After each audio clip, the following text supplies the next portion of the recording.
ஒருத்தர் ஜாதகம் பார்க்குறாரு. ஜாதகம் பார்த்தோன்னே நான் என்ன சொல்கிறேன்னா, சார் இந்த ஜாதகத்துக்கு 2 திருமண யோகம் இருக்குது அப்படின்னு சொல்கிறேன். சார் ஆமாம் சார், இது ஒரு ஜோசியர் சொன்னார் சார். சரி, அப்போ என்ன செய்யலாம் அப்படின்னு கேட்குறேன். இல்லை சார், நானும் அதுதான் என்ன செய்யலாம் சார் கேட்குறேன் அப்படின்னாரு. ஒன்றும் செய்ய முடியாது சார், இருக்கிறத நான் சொல்கிறேன், உங்களுக்கு இது நடக்கும் அப்படின்னு சொல்கிறேன். அப்போ நடக்காமல் இருக்கிறதுக்கு ஏதாச்சும் பரிகாரம் இருக்கா சார்னு கேட்குறேன். இல்லை சார், அப்படி எனக்கு தெரிஞ்சு இல்லை. கண்டிப்பாக இப்படி அமைப்பு இருக்கிறவங்களுக்கு நடக்குது. அப்போ அவர் என்ன சொல்கிறாருன்னா, சார் ஒரு ஜோசிக்காரரு 2.25 லட்ச ரூபாய்க்கு ஒரு பரிகாரம் வச்சுக்கிறாரு. அந்த 2.25 லட்ச ரூபா பரிகாரம் செய்ய சொல்கிறாரு. செஞ்சால் கண்டிப்பாக அது மாறும்னு சொல்கிறாரு. அது உங்கள் நம்பிக்கை சார், அதுக்குள்ளே நான் தலையிட முடியாது. நம்பிக்கைகளுக்குள்ள நான் தலையிடுவதில்லை. ஆனால் என்கிட்ட கேட்டிங்கன்னா, வாஸ்து அப்படிங்கிறது அது வந்து பொது மனிதனுக்கு இல்லைன்னு நம்ம பொது மனிதனுக்கு தனி மனிதனுக்கு இல்லைன்னு சொல்லிட்டோம். அப்படியே அது தனி மனிதனுக்கு பயன்படுத்துவதாக இருந்தாலும், ஒரு அழகான வீடு கட்டுவதாக இருந்தாலும், கட்டுவதற்கான வரைமுறைகள் அப்படிங்கிறத மட்டும் எடுத்துக்கலாமே தவிர, தப்பா கட்டினதை இடிச்சு கட்டுறது, தப்பா கட்டுறதை இடிச்சு கட்டுறதுனால நம்ம வாழ்க்கை மாறுறது அப்படிங்கிற நம்பிக்கை வந்து பரிகாரம் தான். அப்ப எந்த வகையில் பரிகாரம் பண்ணாலும் அது ஏன் நடப்பது இல்லை? கேள்வி அதானே. இவ்வளோ காசு செலவு பண்றோமே சார், பரிகாரம் பண்ணா ஏன் நடக்கிறது இல்லைன்னா, பரிகாரம் பண்ணா கண்டிப்பா நடக்காது. ஏன்னா ஒரு ஜாதகம் என்பது ஒரு மனிதனுடைய வாழ்க்கை எப்படி போகப் போகிறது என்பதை புரிந்து கொள்வதற்கான ஒரு கணித குறியீடுகள் தானே தவிர, அது வாழ்க்கையை தீர்மானிக்கக்கூடிய அல்லது வாழ்க்கையை நடத்தக்கூடிய அமைப்புகள் இல்லை. ஒரு கிரகங்கள் நமது வாழ்க்கையில் எந்த வேலையும் செய்யறதில்லை. ஆனால் கிரகங்களுடைய நகர்வுகளை வைத்து காலங்களை புரிந்து கொண்டு, இந்த கால அடிப்படையில் நாம் மனிதனை புரிந்து கொள்கிறோமே தவிர, இந்த கிரகத்துக்கு பிரீத்தி பண்றது, கிரகத்துக்கு பூஜை பண்றது,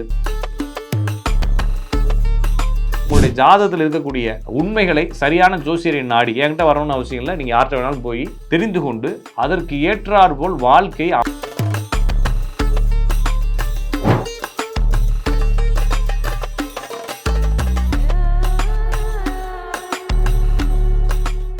ரியல் ஒன் ஆன்மீகம் நேரில் அனைவருக்கும் அன்பு வணக்கங்கள். நான் உங்கள் ஜோதிடன் ராஜநாடி காப்பா. மீண்டும் இந்த காணொலி வாயிலாக உங்களை சந்திப்பதில் மிகுந்த மகிழ்ச்சி. மக்களுக்கு ஜோதிடம் பார்க்கக்கூடிய மக்கள் அனைவருக்கும் இருக்கக்கூடிய மிகப்பெரிய பிரச்சனை, சார் இந்த பரிகாரம் சொன்னாங்க சார் ஜோசிக்காரர், என்கிட்ட கேட்பாங்க. எனக்கு போன 2 வாரத்துக்கு முன்னால் ஒரு அனுபவம். ஒருத்தர் ஜாதகம் பார்க்குறாரு. ஜாதகம் பார்த்தோன்னே நான் என்ன சொல்கிறேன்னா, சார் இந்த ஜாதகத்துக்கு 2 திருமண யோகம் இருக்குது அப்படின்னு சொல்கிறேன். சார் ஆமாம் சார், இது ஒரு ஜோசியர் சொன்னார் சார். சரி, அப்போ என்ன செய்யலாம் அப்படின்னு கேட்குறேன். இல்லை சார், நானும் அதுதான் என்ன செய்யலாம் சார் கேட்குறேன் அப்படின்னாரு. ஒன்றும் செய்ய முடியாது சார், இருக்கிறத நான் சொல்கிறேன், உங்களுக்கு இது நடக்கும் அப்படின்னு சொல்கிறேன். அப்போ நடக்காமல் இருக்கிறதுக்கு ஏதாச்சும் பரிகாரம் இருக்கா சார்னு கேட்குறேன். இல்லை சார், அப்படி எனக்கு தெரிஞ்சு இல்லை. கண்டிப்பாக இப்படி அமைப்பு இருக்கிறவங்களுக்கு நடக்குது. அப்போ அவர் என்ன சொல்கிறாருன்னா, சார் ஒரு ஜோசிக்காரரு 2.25 லட்ச ரூபாய்க்கு ஒரு பரிகாரம் வச்சுக்கிறாரு. சரிங்களா? அந்த 2.25 லட்ச ரூபா பரிகாரம் செய்ய சொல்கிறாரு. செஞ்சால் கண்டிப்பாக அது மாறும்னு சொல்கிறாரு. அது உங்கள் நம்பிக்கை சார், அதுக்குள்ளே நான் தலையிட முடியாது. நம்பிக்கைகளுக்குள்ள நான் தலையிடுவதில்லை. ஆனால் என்கிட்ட கேட்டிங்கன்னா அது ஒரு ஃப்ராடு வேலை அப்படின்னு சொல்லிடுவேன் சார்னு சொன்னேன். இல்லைங்க சார், நான் உங்கள்கிட்ட எதுக்கு வந்தேன் அப்படின்னா, இந்த 2 திருமண யோகம்ன்றது நான் நிறைய ஜோசிக்காரங்கள்ட்ட பார்த்துட்டேன். எங்கள் அப்பாவுக்குமே 2 திருமணம் தான். ஓகே, அது ஒன்றும் பிரச்சனை இல்லை, இருக்குன்றது தெரியுது. ஆனால் இது மாத்திரத்துக்கு நான் 2.25 லட்ச ரூபா செலவு பண்ணுறதுக்கு தயாராகிட்டேன். அதை செலவு பண்ணலாமான்னு தெரிஞ்சுக்கிறதுக்கு உங்களுக்கு ஃபீஸ் கட்டி வந்திருக்கேன்னு சொல்கிறாரு. புரிஞ்சுக்கிட்டீங்களா? அப்போ என்னன்னா, அது செலவு பண்ண ப்ரிப்பேர் ஆகி காசெல்லாம் ரெடி பண்ணி வச்சுட்டு கடைசியாக ஒரு ஆள்கிட்ட செக் பண்ணிக்கோன்ற மாதிரி வந்துருக்காங்க. அப்போ இவங்களோட மைண்ட் செட் என்னன்னு பார்த்தீங்கன்னா, ஏதாவது செய்து வாழ்க்கையை மாற்றிவிட வேண்டும். அப்படி மாறுதா அப்படின்னா அதுக்கு வாய்ப்பு இல்லை. இப்போ ஃபேமஸாக ஒரு ஜோசியர், நட்சத்திரங்கள் இல்லை, நட்சத்திரத்தில் பலன் இல்லைன்னு சொல்லக்கூடிய ஜோசியர் ஈரோடு பக்கத்தில் ஒருத்தவங்களுக்கு ஆண் குழந்தை பிறக்கிறதுக்கு 5 லட்ச ரூபாய்க்கு பரிகாரத்துக்கு காசு வாங்கியிருக்கிறாரு. அது கடைசியாக பொம்பளை பிள்ளை தான் பிறந்திருக்குன்னு வைங்க. இப்படி எல்லாருமே வந்து ஒரு வகையில் ஆரம்ப காலத்தில் முடிஞ்ச அளவுக்கு அடித்து பிடிச்சி காசை பிடிங்கிடுறாங்க. உங்கள் ஜாதத்தை கொண்டு போய் கொடுத்தோம் அப்படின்னா ராசிகள் போடுங்க, போட்டால் தான் சூப்பராக வரீங்க, நடு ரோட்டில் அடிபடி செத்து போயிருவீங்கன்ற அளவுக்குலாம் ஜோசிக்காரங்க சொல்கிறவங்களாம் நிறைய பேர் இருக்காங்க. இன்னும் வந்து அந்த உங்களுக்கு கொங்கு பெல்ட்டு அந்த பக்கம்லாம் பொதுவாகவே வந்து ராசிக்கல் எழுதி கொடுக்குற, ராசி தகுடு எழுதி கொடுக்குறது, எந்திர தகடுகள் எழுதி கொடுக்குறது 60,000 70,000க்கு விற்கிறது இருக்குது. திருநெல்வேலி சைடெல்லாம், திருநெல்வேலி கம்பம் கும்பலி போடி மட்டும் இந்த பக்கம்லாம் வந்து மருந்து வைக்கிறது, மாயம் வைக்கிறதுன்ற அளவுக்கு இந்த ஜோசியங்கள் மாந்திரீகங்கள் போல, பிளாக் மேஜிக் போல பயன்படுத்துறதை பார்க்குறோம். பொதுவாக சென்னையை சுற்றி இருக்கக்கூடிய எல்லா பகுதிகளையும் கோயில் பரிகாரங்கள், இங்கேருந்து திருச்செந்தூர், ராமேஸ்வரம் இங்கெல்லாம் போகிறது, போயிட்டு அங்கே பரிகாரங்கள் பண்ணுறது, ராசிகள் வைக்கிறது, பேர் மாற்றுறது, வாஸ்து, பெரிய நகரங்களில் வாஸ்து மேலே பெரிய மோகங்கள் அதிகமாக இருக்குது. சரி, இது எல்லாமே இடத்துல வருது அப்படின்னா பரிகார லிஸ்ட்டில் தான் வருது. வாஸ்து அப்படிங்கிறது அது வந்து பொது மனிதனுக்கு இல்லைன்னு நம்ம பொது மனிதனுக்கு தனி மனிதனுக்கு இல்லைன்னு சொல்லிட்டோம். அப்படியே அது தனி மனிதனுக்கு பயன்படுத்துவதாக இருந்தாலும், ஒரு அழகான வீடு கட்டுவதாக இருந்தாலும், கட்டுவதற்கான வரைமுறைகள் அப்படிங்கிறத மட்டும் எடுத்துக்கலாமே தவிர, தப்பா கட்டினதை இடிச்சு கட்டுறது, தப்பா கட்டுறதை இடிச்சு கட்டுறதுனால நம்ம வாழ்க்கை மாறுறது அப்படிங்கிற நம்பிக்கை வந்து பரிகாரம் தான். அப்போ எந்த வகையில் பரிகாரம் பண்ணாலும் அது ஏன் நடப்பது இல்லை? கேள்வி அதானே. இவ்வளோ காசு செலவு பண்ணுறோமே சார், பரிகாரம் பண்ணால் ஏன் நடக்கிறது இல்லைன்னா, பரிகாரம் பண்ணால் கண்டிப்பாக நடக்காது. ஏன்னா பரிகாரத்திற்கும் நமது வாழ்க்கைக்கும் எந்த தொடர்பும் இல்லை.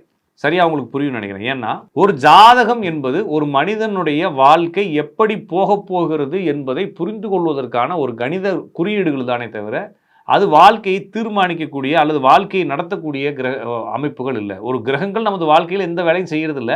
ஆனால் கிரகங்களுடைய நகர்வுகளை வைத்து காலங்களை புரிந்து கொண்டு இந்த கால அடிப்படையில் நாம் மனிதனை புரிந்து கொள்கிறோமே தவிர, இந்த கிரகத்துக்கு பிரீத்தி பண்ணுறது, கிரகத்துக்கு பூஜை பண்ணுறது. இப்போ என்ன பிரச்சனை, இன்னும் கொஞ்ச நாளில் எல்லா கிரகங்களும் மாறப்போகுது சரிங்களா. இப்போ வந்து நீங்கள் வந்து சனி பயிற்சிக்கு நீங்கள் கிரகத்துக்கு பூஜை பண்ணுறதுக்கு நேராக திருநள்ளாறு ஓடுவீங்க. அங்கே இருக்கிறவர் என்ன சொல்லுவார், அடுத்த வருஷம் தான் தனி பயிற்சி கிளம்புன்னுவார். இது மாதிரி ஒவ்வொரு பயிற்சியும் மாறி மாறி கோக்குமாக்க வரப்போகுது எல்லாமே. ஏன்னா எல்லாமே நிறைய நாள் ஸ்டாக்காக எல்லா பஞ்சாங்கங்களுக்குள்ள எரர் அதிகமாகும். அப்போ பரிகாரம் என்பது உங்களுடைய மன திருப்திக்காக செய்யலாம் சார். நான் சொல்கிறது பரிகாரம்னு நான் சொல்லலை, வழிபாடுகள் பக்தி அப்படிங்கிறது மன திருப்திக்காக செய்யலாம். ஏன்னா நான் ஓப்பனாகவே பேசுகிறேன். ஏன்னா நம்மளுக்கு வந்து இந்த மீடியாக்கள் நம்மளுக்கு உங்களுக்கும் எனக்கும் ஒரு பாலமாக இருக்குது. சமூகத்தினுடைய பொறுப்போடு நடந்துக்குது நிறைய மீடியாக்கள் என்ற அடிப்படையில். இந்த மீடியாக்களில் பொறுப்புள்ளவங்க நிறைய பேர் இருக்காங்க, அந்த விஷயங்களை கொண்டு போய் சேர்க்குறாங்க. எனக்கு தெரிந்து பரிகாரம் செய்வதற்கு நான் உதாரணத்தை சொல்கிறேன். நான் இப்போ ஒரு ஜோசியராக இருக்கிறேன், நான் ஒரு பரிகாரம் செய்கிறேன்னு அப்படின்னா, நான் உங்களுக்கு எழுதி கொடுக்கக்கூடிய பரிகாரத்தை ஒரு பேப்பரில் எழுதி கொடுத்துருவேன். அந்த குருக்கள் நம்பர்லாம் எழுதி கொடுத்துருவேன்னு வச்சுக்கோங்களேன். ஒருவேளை நீங்கள் காசிக்கு போக சொல்லி நான் உங்களுக்கு பரிகாரம் சொல்கிறேன். உங்களுடைய ஜாதத்தில் சனியும் கேதுவும் சேர்ந்துருக்குது. சனிக்கு கேந்திரங்கள்லையோ கோணத்துலையோ கேது இருக்குது, ராகு கதச்சுக்கு ஒரு சனி இருக்குது. நீங்கள் காசிக்கு 7 பேருடன் போய் உங்கள் குடும்பத்தில் கூடிய உறுப்பினருடன் போய் இந்த குருக்களை சந்தித்து பிரேத பூஜை பண்ணிவிட்டு அங்கே இருக்கக்கூடிய அன்னபூர்ணி கோயிலுக்கு முன்னால் காவி வேட்டி கட்டி பிச்சை எடுக்கணுன்றது ஒரு பரிகாரம். இப்போ லேட்டஸ்ட்டில் இது ஏற்கனவே ஒரு இறந்து போன ஒரு ஜோசியர் அதை வச்சு ஓட்டிக்கிட்டு இருந்தார். இப்போ அதை வச்சு இன்னும் நிறைய ஜோசிக்காரங்க ஓட்டுறாங்க காசி பரிகாரம். இப்போ அதை ட்ரெண்ட் ஆகிக்கிட்டு என்ன செய்கிறாங்க, இது பார்த்தீங்கன்னா அரசியல்வாதிகளாக இதுதான் செய்கிறாங்க, முதலமைச்சர்லாம் அதான் செய்கிறாருன்ற அளவுக்கு பேச ஆரம்பிச்சிருக்காங்க. ஏன்னா அப்படின்னா தானே மோகம் வரும், அப்படின்னா தானே ஆசை வரும். வண்டி ஓட்டுறவன், ஆட்டோ ஓட்டுறவன், கஷ்டப்படுறவன், ஹோட்டலில் டீ ஆத்துறவன், ஹோட்டலில் பூரி போடுறவங்க, புரோட்டா போடுறவங்களுக்குலாம் பெரிய பெரிய அரசியல்வாதிகளாம் இதை தான் பண்ணி நல்லா இருக்காங்கன்றப்ப இவர் முயற்சி செஞ்சவர் இதையும் செஞ்சு பார்க்கலான்னு ஆசை வரல. அப்போ அது மாதிரி ஒரு பரிகாரம்னு வச்சுக்கோங்களேன். நான் அப்போ அந்த பரிகாரத்தை உங்களுக்கு சொல்கிறேன். இங்கேருந்து ராமேஸ்வரம் போங்க, திருநள்ளாறு போங்க, அல்லது திருச்செந்தூர் போங்கன்னு சொல்கிறோம்னா, நீங்கள் இந்த பேப்பர்லாம் எடுத்துக்கிட்டு என்ன செய்வீங்கன்னா, நான் சொன்ன ஆளை போய் சந்திப்பீங்களா? சந்திச்சோடனே அவர் என்ன செய்வார்னா, ஒரு 25,000 பூஜை சாமான்கள், பூஜை ஐட்டங்கள் எழுதி கொடுப்பார். 25,000 வாங்குறாருன்னா, அந்த 25,000 40% 60% வந்து ஜோசியர்களுக்கு கைமாறுது. நான் சொல்கிறது புரிஞ்சுக்கங்க, நான் செய்கிறது இல்லை. நான் இப்போ உதாரணமாக என்ன நான் சொன்னதுக்கு காரணம் வேறு யாரையும் நமக்கு குறை சொல்லக்கூடாதுன்றதுக்காக தான். நான் வந்து இப்போ ஜோசியராக இருந்தால், நான் உங்களை ஒரு பேப்பரில் உங்களோட நோட்டில் எழுதி கொடுத்து இந்த பரிகாரம் பண்ணுன்னு அனுப்புகிறதா இருந்தால், நீங்கள் ஒரு வேளை நான் சொல்லக்கூடிய பிரபலமான கோயில்களில் போய் அந்த குருக்களை சந்தித்து நீங்கள் கொடுத்தீங்க அப்படின்னா, அந்த குருக்கள் உடனடியாக உங்கள்கிட்ட 20,000 வாங்கி பரிகாரம் பண்ணால் 10,000 எனக்கு போட்டு விட்டுறாங்க அப்படின்னு வச்சுக்கோங்களேன். அப்போ ஜோசியர்கள் இப்போ எதுக்கு பரிகாரம் சொல்லுவாங்க அப்படின்னு உங்களுக்கே இப்போ புரிஞ்சிருக்கும் இல்லையா? உங்கள்கிட்ட இருந்து அந்த 5,000 10,000 அவன் வாங்கி உங்களுக்கு எனக்கு அனுப்புவான் அப்படின்ற அடிப்படையில் உங்களுக்கு எந்த பிரச்சனை வந்தாலும், அப்போ எல்லாருக்கும் வேதனைகள் இருக்கு. ஆனால் கண்டிப்பாக வேதனை இருக்குங்க. இந்த பிறப்பு எதற்காக பிறவி பெருங்கடல் நீந்துவார் அப்படின்னு சொல்லி வள்ளுவர் சொல்கிறாரு. எல்லா ஞானிகளும் என்ன சொல்கிறாங்கன்னா, இந்த பிறவியே அவஸ்தையானது, துன்பமானது. அப்போ இந்த பிறவியை நான் பிறக்கவே கூடாது, இந்த ஆன்மாவுக்கு மறுபிறவியே இருக்கக்கூடாது. காரணம்னா இந்த பிறவியில் துன்பப்பட்டு பிறந்து உழன்று எவ்வளோ வேதனை இந்த ஆன்மா அனுபவிக்கும் அப்படின்னு சொல்லும் பொழுது, இந்த பிறப்புகள் எல்லாமே துன்பகரமானது தான். அப்போ இந்த துன்பகரமான வாழ்க்கையில் நம்ம இங்கே வந்து பரீட்சைக்காக வந்திருக்கோம், இங்கே வந்து ஹாப்பினஸ்க்காக, இங்கே டூருக்காக வரல, நம்ம பிறக்கலை. நம்மளுடைய முன்ஜென்ம வினைகளை எடுத்துக்கொண்டு அந்த முன்ஜென்ம வினைகளை கழிப்பதற்காக நம்ம பிறந்திருக்கிறோம். அப்படிங்கிறப்ப இங்கே அப்படி தான் இருக்கும் வாழ்க்கை அப்படிங்கிறத புரிஞ்சுக்கணும். உடனே நம்ம எல்லாத்தையும் பெர்ஃபெக்டாக மாற்றி வெறும் சாமிகளுக்கு பூஜை, சாமிகளுக்கு எதுக்கு பூஜை பண்ணாங்க சித்தர்களுடைய பாடல்களில் பாருங்கள். சித்தர்கள் எதற்கு சாமிக்கு பூஜை பண்ணாங்க அப்படின்னா, நம்ம இறைவனடி சேரணும், இறைவனாகவே மாறணும். இந்த எல்லாத்தையும் கழுவி எல்லாத்தையும் அப்படி நம்ம வந்து வறுத்த விதைகளாக மாறணும். வறுத்த விதைகள்னால் என்னது? இப்போ ஒரு விதை எடுக்கிறீங்க, விதை எடுத்து சட்டியில் போட்டு நல்லா வறுத்துடுறீங்க. வறுத்ததுக்கப்புறம் நட்டால் என்ன ஆகுனா முளைக்காது. காரணம்னா அதில் இருக்கக்கூடிய அந்த திருப்பி முளைக்கக்கூடிய அந்த தன்மைகள்லாம் கெட்டு போயிடும். அதுபோல் நமது ஆன்மா வறுத்த விதையாக மாறணும். மறுபடியும் முளைக்கவே கூடாதுன்றது தான் ஞானிகளுடைய சித்தர்களுடைய இந்த கடவுளுடைய சிஸ்டம்ன்றதுனால நம்ம என்ன செய்கிறோம், கோயிலுக்கு போய் 2 பொண்டாட்டி வேணும், 4 காரு வேணும், 5 லட்ச ரூபா 5 கோடி ரூபா பணம் வேணும், 2 பங்களா வேணும்னு சொல்லி பக்கத்து வீட்டுக்காரனுக்கு கல்யாணம் நடந்துச்சு, என் பிள்ளைக்கு கல்யாணம் நடக்கல, வேகமாக நடக்கணும், பிள்ளை பறக்கல, எனக்கு பிள்ளை கொடு. இப்படியே நம்ம என்ன செய்யறோம்னா, அதுக்குன்னு கேட்குறவங்கள நான் குறை சொல்ல, கேட்குறதுக்கு தூண்டுறாங்க இல்லைங்களா? இப்போ நீங்கள் வந்து இப்போ சாதாரணமாக ஒரு மக்கள் என்ன நினைக்கிறாங்கன்னா, யாராச்சும் ஒருத்தவங்க வழி கொடுத்தா போகலான்னு நினைக்கிறாங்க. தப்பாக வழிகாட்டுறவனை தான் நான் குற்றவாளின்னு சொல்கிறேன். தப்பான வழியில் போனவங்க நீங்கள் குற்றவாளி இல்லை, வழிகாட்டினால அவன் தானே முட்டாள். அப்போ அது மாதிரி தவறான வழிகாட்டுதல்கள் தான் பரிகாரங்கள் எல்லாம். அப்போ என்ன சார் செய்யலாம் அப்படின்னா, உங்களுடைய ஜாதகத்தில் இருக்கக்கூடிய உண்மைகளை சரியான ஜோசியரை நாடி, என்கிட்ட வரணும்னு அவசியம் இல்லை, நீங்கள் யார்கிட்ட வேணாலும் போய் தெரிந்து கொண்டு அதற்கு ஏற்றாறு போல் வாழ்க்கையை அமைத்து கொள்ளுங்கள். நான் சொல்கிறது உங்களுக்கு புரியும்னு நினைக்கிறேன். நீங்கள் ஒரு சேலரி வாங்குறீங்க, ஒரு கம்பெனியில் போய் சேர்றீங்க, நீங்கள் ஒரு ஒரு ஒரு மினிமம் படிப்பு படிச்சிருக்கிறீங்க, மினிமம் நாலேஜ் இருக்குது, அந்த கம்பெனியில் போய் சேர்றீங்க, உங்களுக்கு 20,000 சம்பளம் கொடுக்குறாங்க, சரிங்களா? அப்போ 20,000 சம்பளம் மேக்ஸிமம் அடுத்த வருஷம் என்ன ஆகலாம்னா 24,000 ஆகலாம். அதுக்கு ஒரு 5 வருஷத்தில் ஒரு 30,000 ரீச் பண்ணலாம். அப்போ உங்களுடைய திட்டங்கள் அந்த 20லேருந்து 30,000 5 வருஷத்துக்கான திட்டங்கள் இருக்கணும். அப்போ நீங்கள் இதுக்குள்ளே வாழ்ந்துட்டீங்கன்னா என்ன ஆகாதுன்னா எந்த ஒரு பிரச்சனையும் உங்களுக்கு வராது. கடன், கப்பு பிரச்சனைகள் வராது. ஒரு ஒரு மருத்துவ செலவுக்கு ஏதாச்சும் ஒரு திடீர்னு கூட ஒரு நகையை வச்சு செஞ்சுக்கலாம்னு வச்சுக்கங்களேன். இப்போ நீங்கள் என்ன நினைக்கிறீங்கன்னா, எதிர்த்த வீட்டில் ₹2,00,000 சம்பளம் வாங்குற ஒருத்தன் இருக்கிறான் இல்லைங்களா? அந்த ₹2,00,000 சம்பளம் வாங்கணும் மாதிரி நம்ம வாங்கணும் அப்படின்னு நம்மளுக்குள்ள உங்களுக்கு பேராசை வருது. அப்போ ஒரு ஜோசியக்கார்ட்ட போய் கேட்குறீங்க, சாமி 20,000 சம்பளமா இருக்குது, நான் எப்போ தான் முன்னேறுறது அப்படிங்கிறீங்க. அவர் என்ன செய்கிறாரு, அப்படியா ராசா ஒரு ₹2,500 பணம் எடுத்துட்டு உனக்கு ஒரு சின்ன பூஜை போட்டு விடுறேன், அடுத்த வருஷத்துலேருந்து உனக்கு ₹2,00,000 சம்பளம் வரும்னு சொல்கிறாரு. நீங்கள் பேராசையில் போய் மாட்டிக்கிறீங்க. அப்போ ₹20,000 சம்பளம் வாங்குறேன், கடைசி வரைக்கும் 20,000 சம்பளம் வாங்கி தான் சாகணுமானா இல்லை.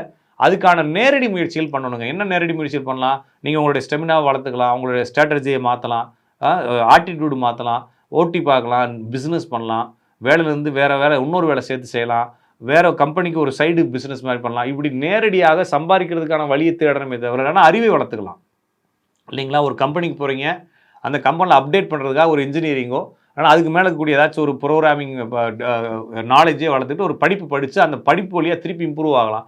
ஆனால் நீங்கள் கோயிலுக்கு போய் இம்ப்ரூவ் ஆகலாம்னா எப்படி கோயிலுக்கு போய் இப்போ நீங்கள் ஒரு டிப்ளமோ படிச்சிருக்கீங்க, ஒரு ஆட்டோமொபைல் கம்பெனியில் ஒர்க் பண்ணுறீங்க, என்னத்த கோயிலுக்கு போனால் என்னத்த ப்ரொமோஷனாக கொடுப்பான்? நீங்கள் இன்ஜினியரிங் படிச்சதானே ப்ரொமோஷன் கிடைக்கும். அப்போ நீங்கள் என்ன செய்யணும்னா, கோயிலுக்கு போகிறத நான் குறை சொல்ல சார், தப்பாக புரிஞ்சுக்காதீங்க.